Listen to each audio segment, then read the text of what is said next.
पाकिस्तान ने यह क्लेम किया कि उसने अपने JF-17 से हमारे S-400 व ब्रह्मोस मिसाइल बेस को नुकसान पहुंचाया, जो कि बिल्कुल गलत है। दूसरा, उसका यह भी मिस इन्फॉर्मेशन कैंपेन था कि हमारी एयरफील्ड जो कि सिरसा, जम्मू, पठानकोट, बठिंडा, नलिया और भुज में है, ये उसका मिस इन्फॉर्मेशन भी बहुत गलत है।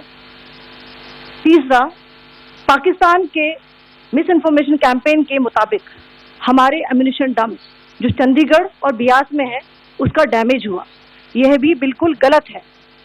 हमने आपको मॉर्निंग ब्रीफिंग में बताया था विद फैक्ट्स एंड फिगर के साथ कि ये सारी चीजें बिल्कुल सही सलामत हैं।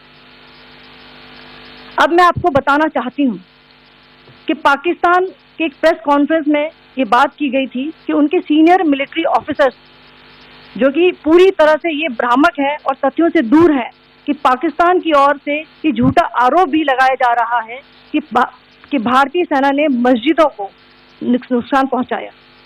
मैं इससे बिल्कुल स्पष्ट करना चाहती हूं कि India is a secular nation और हमारी सेना भारत के कॉन्स्टिट्यूशनल वैल्यूज की एक बहुत प्यारी झलक है।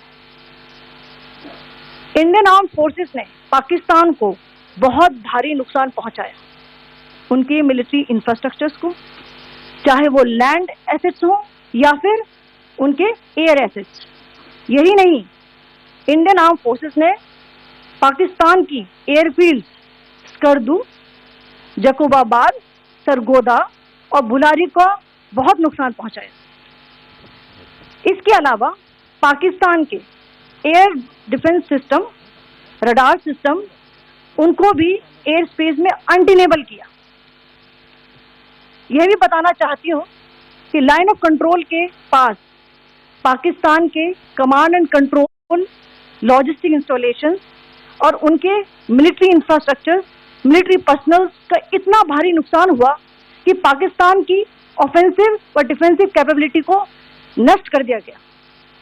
अंत में मैं फिर से ये बात दोहराना चाहूंगी, इंडियन आर्म फोर्सेस पूरी तरह से तैयार है, सतर्क है और भारत की संप्रभुता और अखंडता की रक्षा के लिए पूरी तरह से कमिटेड है। धन्यवाद। जय हिंद।